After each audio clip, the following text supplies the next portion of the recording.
Seguimos en la entrevista, siempre en vivo por la señal digital HD 3.1 y por el fanpage Video Pau TV. Nos acompaña Alberto Pinillos cuando son las 12 de la tarde con 17 minutos. Vamos, como lo anunciamos al presentar el programa de hoy, a analizar la coyuntura política. Hay diferentes conflictos sociales en el país. Uno de ellos, este conflicto de los transportistas a nivel nacional, continúan en un paro y que obviamente está afectando diferentes regiones del país, y la libertad es una de ellas. Vamos a conversar con el ex congresista de la República, analista político y exministro, el ingeniero Juan Cheput, para hacer, repito, unas reflexiones acerca de lo que está ocurriendo en el país con estas situaciones de los conflictos sociales y otros problemas que se han generado por la crisis política. Ingeniero Cheput, bienvenido a la entrevista. Muy buenas tardes. Muy buenas tardes, Alberto. En efecto, ya podemos asegurar de que el paro de hoy es un paro nacional. Hay disturbios en casi todas las regiones del país, algunos de ellos con connotaciones más graves que otras, pero con la misma característica. El pueblo ya no resiste el alza de los alimentos, de los combustibles y de los fertilizantes.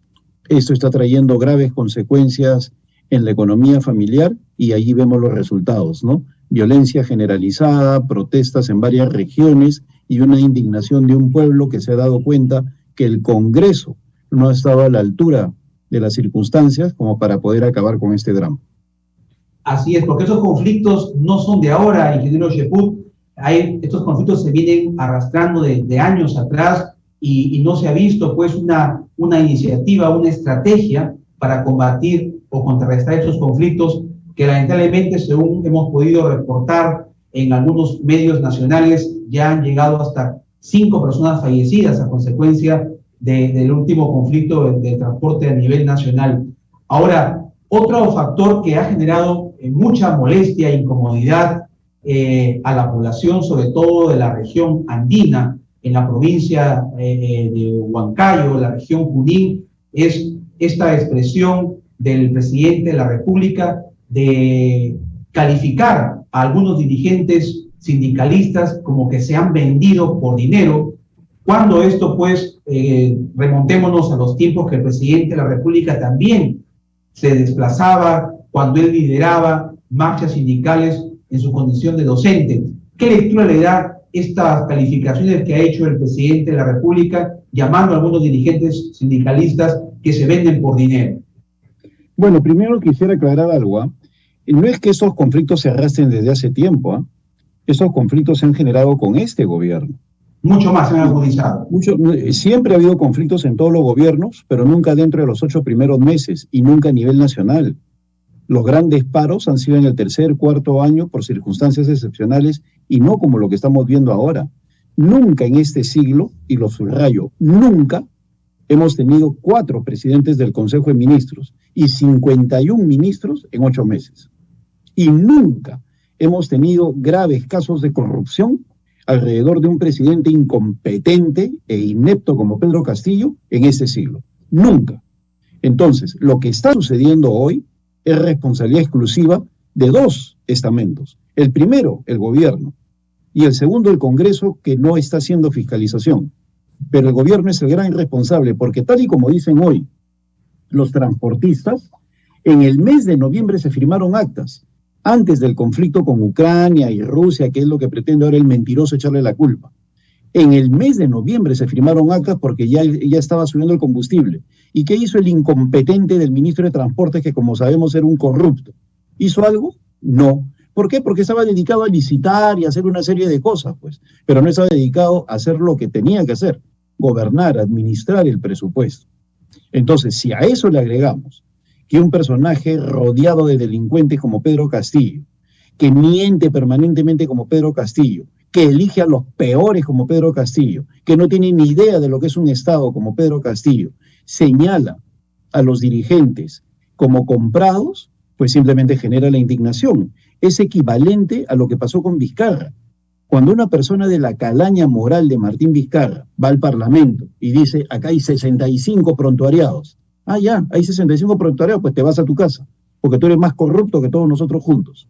Igualito, este señor Castillo, el que se desmayó en medio de una marcha y luego se descubrió que estaba fingiendo, el que permaneció 7 meses así, asusando a los profesores, robándoles un año colegial a miles de niños, a millones de niños. Ese mismo individuo que nunca justificó sus ingresos viene ahora a decir que los dirigentes están comprados, ha tenido que pedir disculpas, porque lo han señalado. Y por si acaso, ya ha salido gente en el mismo Cajamarca que quieren decir de quién financia a este sujeto que responde al nombre de Pedro Castillo.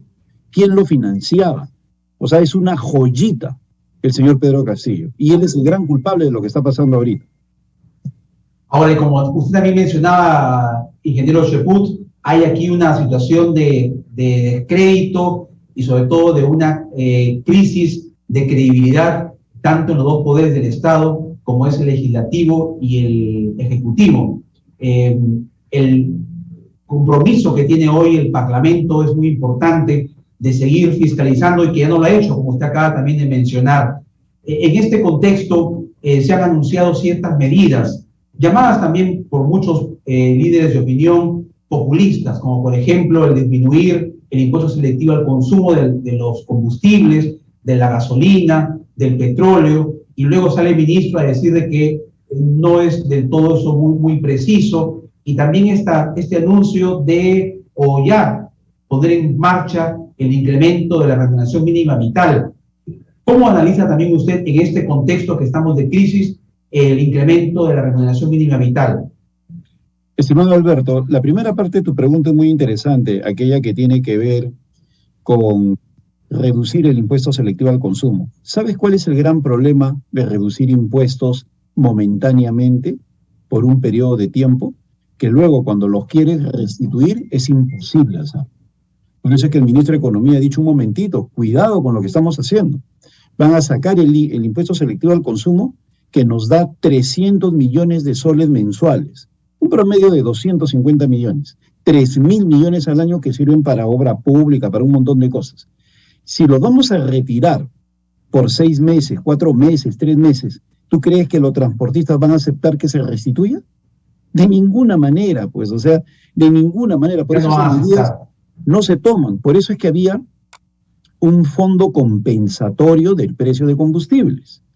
Ese fondo servía para que cuando subía el combustible, el diferencial entre la subida y el costo normal lo ponía el gobierno. Era como una especie de subsidio. Y de esa manera no llegaba al consumidor final, no llegaba a los transportistas. ¿Pero qué hizo Vizcarra? Se lo robó. O sea, cuando digo se lo robó, quiero señalar que lo gastó en cualquier cosa, menos en lo que se refiere a... Es una figura retórica, menos en lo que se refiere a lo que verdaderamente servía. O sea, ese fondo compensatorio se dilapidó. Ese fondo compensatorio se utilizó mal, se derivó hacia otras cosas. Entonces tenemos ahora una circunstancia grave en la cual no existe ese fondo compensatorio. Por otro lado, tenemos el asunto del aumento de la remuneración mínima vital. Esa remuneración mínima vital tiene que ver con que es un aumento de sueldo justo cuando las empresas privadas estaban subiendo. Estas empresas privadas estaban recuperándose en materia de competitividad, ahora reciben este golpe que no ha sido consensuado en el Consejo Nacional del Trabajo. Y por lo tanto, como han dicho diversos especialistas, van a generar aún más desempleo. Pues ¿qué van a hacer las MIPES? Yo no puedo pagar 1.050, pues simplemente te despido. ¿Y qué van a hacer a cambio? Van a generar más informalidad, porque como decía Philip Butters hoy día en la mañana, y lo cual es cierto, no es una exageración, van a contratar a jóvenes venezolanos que aceptan trabajar informalmente por 500, 600, 700 soles, porque tienen graves necesidades. Es decir, va a generar despidos en peruanos y va a generar una mayor informalidad. Es una pésima medida, porque no ha sido estudiada adecuadamente. Entonces, situaciones como esa verdaderamente generan una serie de conflictos en la economía y al final solamente sirven como paliativos. Ahora, finalmente, ingeniero Cheput, usted fue ministro de Trabajo, tiene experiencia en la cartera. Sabemos de que hay una informalidad total en lo que respecta al trabajo y se ha incrementado en estos tiempos de pandemia. ¿Qué debería hacer este gobierno que ya nadie confía, obviamente, pero qué debería de promoverse para combatir esta informalidad que cada vez se agudiza más en el sector laboral en nuestro país y en las regiones, sobre todo como aquí en La Libertad?